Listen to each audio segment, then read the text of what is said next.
High ఏ దేవి వరము నువ్వు ఈ రోజు ఎపిసోడ్ అయితే బాగుంది. డైలీ రొటీన్ దాదాపు ఒక నెల రోజుల నుంచి చూపిస్తున్న ఫీలింగ్ వస్తుంది. కానీ ఈ రోజు ఎపిసోడ్ అయితే నాకైతే నచ్చింది. కొంచెం స్టోరీలోకి పుంజుకుంటా ఉంది. ఇకపోతే రాజారావు వచ్చేసి వాళ్ళ కొడుకుతో మాట్లాడుతూ ఉంటాడు.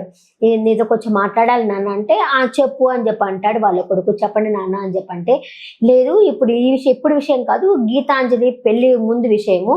ఒక అమ్మాయి పుట్టింది కదా, ఆ అమ్మాయి ఇప్పుడు అనాథ అయిపోయి ఉంటుంది కదా, అది అమ్మాయి ఇప్పుడు అనాథగా పెరుగుతూ ఉంటుంది కదా అనేసరికి ఆ విషయం గురించి ఇప్పుడు ఎందుకు మాట్లాడుతున్నావు, అది జరిగి కూడా చాలా రోజులు అయిపోయింది కదా, గుర్తొచ్చిందా, గుర్తు తెచ్చుకున్నావా, ఎప్పుడు అడగలేదు కదా, ఇప్పుడు ఎందుకు అడుగుతున్నావు అని చెప్పి వాళ్ళ కొడుకు అయితే అడుగుతాడు. పోనీ గుర్తొచ్చింది అనుకో, లేకపోతే గుర్తుకు తెచ్చుకున్నాను అనుకో, ఇప్పుడు అమ్మాయి అనాథ అయిపోయింది కదా, మనము తప్పు చేసామేమో అని చెప్పి అడిగితే మనమేం తప్పు చేయలేదు, కరెక్టే చేసాము. అప్పుడు కానీ అమ్మాయిని కానీ అనాథాశ్రమంలో చేర్చుకున్న ఉండుంటే ఇప్పుడు గీత వచ్చేసి ఈ పొజిషన్లో ఉండేది కాదు అని చెప్పేసి వాళ్ళ కొడుకు అయితే చెప్తాడు. ఇప్పుడు నెంబర్ 1 పొజిషన్లో ఉంది, ఈ పొజిషన్లో ఉండేది కాదు. అయినా కూడా అన్ని మ్యారేజ్ యానివర్సరీలు అయిపోయినాయి, పెళ్ళి అయిపోయింది, పిల్లలు కూడా పుట్టారు, ఆ పిల్లలు కూడా పెద్దోళ్ళు అయిపోయారు, అప్పటిదాకా అన్నని మాట నువ్వు ఇప్పుడు ఎందుకు అంటున్నావు నువ్వు అని చెప్పేసి అయితే వాళ్ళ కొడుకు వాళ్ళ నాన్న అయితే అడుగుతాడు. అడిగేసరికి గుర్తొచ్చింది అనుకో, ఇప్పుడేమనుకో, కానీ అమ్మాయికి ఏదైనా న్యాయం చేయాలి కదా అంటే ఆ అమ్మాయి తలరాత, అది ఆ అమ్మాయి అనాథగా పుట్టాలి, అనాథగా పెరగాలి అని చెప్పేసి అమ్మాయి తలరాత మీద అలా రాసుంది, దానికి మనమేమీ చేయలేం కదా అని చెప్పేసి వాళ్ళ కొడుకు అయితే అంటాడనమాట. ఇంకా పెద్ద ఆయన అనుకుంటాడు, తను అనుకుంటాడు ఎలా అయినా సరే ఆ అమ్మాయికి న్యాయం చేయాలా, నేను చేస్తానని చెప్పి తన మనసులో అనుకుంటాడు. ఆయనకు ఆ మాట చెప్పేసి ఆయనైతే వెళ్ళిపోతాడు. ఇంకా మనవరాలు ట్యూషన్కి వెళ్ళి రావట్లేదు, ట్యూషన్ నుంచి పోయి రావట్లేదు అని చెప్పేసి పెద్ద అమ్మ అయితే కంగారు పడతా ఉంటుంది. పక్క వీధిలోనే ట్యూషన్కి పోయి ఉంటుంది, అంటే కొడుకు బిడ్డ రావట్లేదు అని చెప్పేసి కంగారు పడుతున్నసరికి అక్కడ పెద్ద ఆయనేమో వేరే పని మీద గుడికేమో వెళ్ళున్నాడు. అంటే అట్లాగే కొడుకున్నాడు కదా శివప్రసాద్, ఆయన వచ్చేసి పని మీద పోయి ఉన్నాడు. ఇంట్లో మనీషు ప్లస్ ఈ అమ్మాయి ఉంది, అంజలి ఉంది. మనీష్తో అంటుంది, అరే రాలేదురా ఇంకా అంటే, వస్తుందిలే నాయనమ్మ, ఊరికే ఆడపిల్లకి అట్లా ఊరికే చెప్పకూడదు, వాళ్ళు వచ్చేస్తారు, వాళ్ళకి కొంచెం ఫ్రీడమ్ ఇవ్వాలా అన్నట్టయితే మనీష్ అయితే చెప్తాడు. అక్కడ అంజలి కూడా ఉంటుంది. అది కాదు ఎప్పుడు వచ్చేది కదా, ఈ రోజు రాలేదు అని చెప్పేసి అమ్మమ్మ గారు కంగారు పడుతున్నారు అనేసరికి, అమ్మమ్మ గారు కంగారు పడుతున్నావా లేకపోతే నువ్వు పక్క నుండి కంగారు పెట్టిస్తున్నావా అని అడుగుతాడు మనీష్ అంజలిని.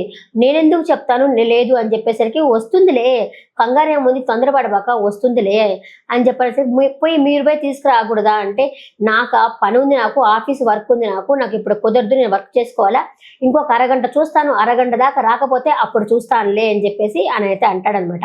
మళ్ళీ అడుగుతుంది అంజలి, మీరు వెళ్ళి తీసుకురాకూడదు అంటే, ఇప్పటిదాకా ఏం చెప్పినా రామాయణం అంతా విని కృష్ణుడికి రాధేమవుతుందో అడిగారంట అని చెప్పంటే, రాధకి ఏమవుతుందో కాదు, రాముడికి సీత ఏమవుతుందో అని అడిగారంట అని చెప్పేసి అందిస్తుంది అనమాట. అదే వస్తుందిలే, అయినా కూడా అమ్మాయిలకి కొంచెం ఫ్రీడమ్ ఇవ్వాలా అనుకుంటా ఆయనైతే అక్కడి నుంచి అయితే వెళ్ళిపోతాడు. ఒక హాఫ్ అన్ అవర్ చూస్తాను, ఒక హాఫ్ అన్ అవర్లో కానీ రాకపోతే నేనే వెళ్ళి తీసుకొస్తాను, నాకు ఇప్పుడు కొంచెం ఫైల్ పంపించాలి అర్జెంటుగా అని చెప్పి అక్కడి నుంచి మనిషి అయితే వెళ్ళిపోతాడు. ఇంకా ఆమె కంగారు పడతా ఉంటుంది కదా, అందుకని అంజలి ఉండేసి, నేను వెళ్ళి తీసుకొస్తానులే అమ్మగారు అంటే, థ్యాంక్స్ అమ్మ, వెళ్ళి తీసుకురామ్మ ప్లీజ్ అమ్మ అంటే, సరే అని చెప్పి అంజలి అమ్మాయిని తీసుకురావడానికి అయితే వెళ్తుంది అనమాట. అక్కడ అమ్మాయి వాళ్ళ ఫ్రెండ్తో మాట్లాడుతూ ఉంటుంది. నా ఫేవరెట్ మూవీ వచ్చింది, బుక్ చేసుకుంటాను, పోదాము వస్తాము అని చెప్పి మాట్లాడుతూ ఉంటుంది. ఈ లోపల అంజలి పోయేసి ప్రీతి అని పలకరిస్తే, ఎందుకు వచ్చావు నువ్వు అని అడుగుతుంది. నిన్ను వెళ్ళడానికి వచ్చాను, చాలా టైం అయిపోయింది అని చెప్పంటే, నన్ను ఏమన్నా ఎలకలెత్తుకెళ్ళిపోతాయా, నేను రానాను, నువ్వే వెళ్ళిపోయి ఇక్కడి నుంచి, నేను వస్తానులే అని చెప్పేసి మనీష్ వాళ్ళ చెల్లెలు అంజలి అయితే వెళ్ళిపోమని చెప్పని అంటుంది అనమాట. నేను చెప్పేసరికి అక్కడి నుంచి పాపం ఏం పక్కకు వచ్చేస్తుంది. ఇంకా ప్రీతి వాళ్ళ ఫ్రెండ్, అదే మనీష్ చెల్లెలు వాళ్ళ ఫ్రెండ్ ఉండేసి, ఎవరు తను అని అడిగితే, మా ఇంట్లో పని మనిషి, మంచిగా ఉండి మార్కులు కొట్టేయాలి అనుకుంటా ఉంది అని చెప్పేసి దాన్ని కూడా ఏం పట్టించుకోదు అంజలి, అట్లా సైడ్కి అయితే వెళ్ళిపోతుంది అనమాట. అక్కడికి ఇప్పుడు టీచ్ చేసేవాళ్ళు ఉన్నారు కదా, ర్యాగింగ్ చేసేవాళ్ళు వచ్చి ఉంటారు, వాళ్ళు ఒక్కొక్క దగ్గర పోయి ఏడిపిస్తూ ఉన్నారనమాట. ఇక్కడికి వచ్చి ఏడిపిద్దామని చెప్పేసి ఈ వారం అక్కడికి వద్దామని చెప్పి అనుకున్నారనమాట. అక్కడికి వచ్చి ఏడిపించడానికి వచ్చి ఉంటారు. అప్పటికే 5-6 మంది నేర్పించున్నారంట, ఇప్పుడు 6వ అమ్మాయి అంట. అంతలోపల ఆ ప్రీతి వస్తూ ఉంటుంది, అదే మనీష్ చెల్లెలు అలా ట్యూషన్ నుంచి వస్తా ఉండేసరికి ఇంకా ప్రీతిని ఈ అమ్మాయి వెళ్ళిపోమని చెప్పింది కదా అంజలి, ఆ అమ్మాయి పక్కకి వెళ్ళిపోయింది అంజలి. అలా వస్తున్నసరికి, ఏమి నీకు బాయ్ ఫ్రెండ్స్ లేరా, నన్ను సెట్ చేసుకుంటావా, మా ముగ్గురులో నీకు ఎవరు బాయ్ ఫ్రెండ్ కావాలా అనేసరికి ఆ అమ్మాయి ఏడ్చేస్తుంది. ఇప్పటిదాకా ధైర్యంగా మాట్లాడింది కదా అనుకున్నాను, అంటే ఆడవాళ్ళ మీద నీ ప్రతాపం మగవాళ్ళ దగ్గరకు వచ్చినప్పుడు ఏడ్చేస్తుంది అనమాట అమ్మాయి. అంతేప్పుడు అంజలి వచ్చి, ఏ ప్రీతి నువ్వు ఇక్కడ ఉన్నావా, రా పోలీస్ అంకులు అక్కడ వెయిట్ చేస్తున్నారు అని చెప్పనేసి, నీ ఫోన్ ఇటీ అంకుల్కి ఫోన్ చేస్తాను అని చెప్పేసి ఫోన్ చేస్తుంది అనమాట. అంతే, వాళ్ళు అక్కడ నుంచి పారిపోతారు. అంత స్మార్ట్ గా ఆలోచించింది, అసలు నిజంగా సూపర్ కదా. ఏ కొడతా చేస్తా అని చెప్పి అనకుండా స్మార్ట్ గా ఆలోచించింది, సూపర్ అనిపించింది నాకైతే. తర్వాత వచ్చేసి ఆ అమ్మాయి మంచి అయిపోతుంది, థ్యాంక్స్ అంజలి అని చెప్పేసి ఆ అమ్మాయి అయితే హగ్ చేసుకుంటుంది. మొన్నటి దాకా అంజలి అంటే ఆ ప్రీతికి పడలేదు. మొన్న కూడా వచ్చేసి ముగ్గులు వేస్తున్నప్పుడు అంజలిని చూసి నేర్చుకో అంటే వాళ్ళు నన్ను పోల్చబాక అని చెప్పేసి అక్కడి నుంచి వెళ్ళిపోయింది కదా. ఈ రోజు ఈ అమ్మాయి మంచి అయిపోయింది అనమాట. వాళ్ళ బామ్మ కూడా ఈ అమ్మాయిని చూసి నేర్చుకుంటే ఓకే నేర్చుకుంటాను అని చెప్పంటే అంత ఫ్రెండ్ అయిపోయింది. ఒకే ఏజ్ లో ఉన్నారు కదా వీళ్ళంతా. ఆ అమ్మాయి అయితే ఫ్రెండ్ అయిపోయింది. ఇంకా సరే అని చెప్పి అమ్మాయిని తీసుకుని అలా వెళ్తూ ఉంటుంది. అప్పటికే వాళ్ళ మనీష్తో వాళ్ళ బామ్మ చెప్తా ఉంటుంది, అరే ఇంకా రాలేదురా ప్రీతి అంటే, ఇందాక చెప్పాను కదరా రాలేదంటే, సరే అమ్మ నేను తీసుకురావడానికి వెళ్తాను అని చెప్పి బయలుదేరుతా ఉంటాడు. అంజలి తీసుకెళ్తుంది అనమాట. వెళ్ళేసి జరిగిందంతా చెప్తుంది, ఇలా స్మార్ట్ గా ఆలోచించిందని చెప్పేసి మొత్తం చెప్తుంది అనమాట. వాళ్ళ బామ్మ చాలా హ్యాపీగా ఫీల్ అవుతుంది. హ్యాపీగా ఫీల్ అయ్యి, థ్యాంక్స్ అమ్మ, మంచిగా ఆలోచించావు, నువ్వు మనవరాలను తీసుకొచ్చావు, థ్యాంక్స్ అని చెప్పని అంటుంది. ఇంకా మనీష్ కూడా చాలా కృతజ్ఞతగా చూస్తాడు అంజలి సాయి. కానీ మనీష్ వాళ్ళ అమ్మకి నచ్చలేదు. ఎందుకంటే వీళ్ళు లేని వాళ్ళు డబ్బు ఉన్న వాళ్ళు అని ఆమెకు అహంకారం ఎక్కువ అనమాట. అందుకే నచ్చలేదు. చూసి నేర్చుకోమ్మా అంటే, నేర్చుకుంటుందిలే అత్తయ్య గారు, ఇప్పుడే కదా వచ్చింది, మా కూతురు నేర్చుకుంటుందిలే అని చెప్పేసి అయితే మాట్లాడుతుంది. అది కూడా కాకుండా ఏమంటుంది తెలుసా, మన పని వాళ్ళు కదా, పని వాళ్ళు అన్నప్పుడు మనం ఒక ముద్ద పడేస్తాము, మనకి వాళ్ళ కృతజ్ఞతగా ఉండాలి కదా. కుక్కకు కూడా ఒక ముద్ద పడేస్తే మనతో కృతజ్ఞతగా ఉంటుంది కదా అని, విశ్వాసంగా ఉంటుంది కదా అన్న ఉద్దేశంతో మాట్లాడుతుంది. అదైతే నాకు నచ్చలేదు. డైరెక్ట్ అట్లా రాశాడేమోలే, కానీ మనుషుల్ని డబ్బున్న వాళ్ళు ఒక రకంగా, డబ్బు లేని ఒక రకంగా చిన్నతనంగా చూడడం అదే నాకు నచ్చదు. కొంతమందికి ఉంటుంది డబ్బు పిచ్చి, ఆల్మోస్ట్ చూస్తానే ఉన్నాంలే.